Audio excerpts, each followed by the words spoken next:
মন্দিরে যাওয়ার বর্তমানে দুটি পথ রয়েছে। একটি রয়েছে সিঁড়িপথ, যাতে প্রায় 1352টি ধাপ রয়েছে। অপরটি হল ঘাট বাঁধানো পাকা রাস্তা, যা পাহাড়ের গা বেয়ে উপরে উঠে গেছে।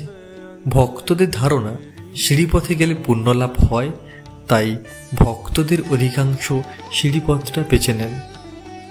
এই মন্দিরে পুজো দেওয়ার একটি বিশেষ নিয়ম রয়েছে। ভক্তগণের অত্যধিক ভিড়ের কারণে এখানে পূজারীর সংখ্যাও অনেক। প্রত্যেক পূজারীর জন্য ঢেঙ্কানাল জেলার বিভিন্ন এলাকা নির্দিষ্ট করা রয়েছে।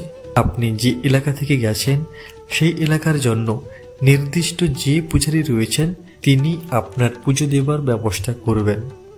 মন্দির ছাড়াও এখানে রয়েছে কপিলা তীর্থ নামে একটি পবিত্র স্থান, একটি হরিণ পার্ক ও চিড়িয়াখানা।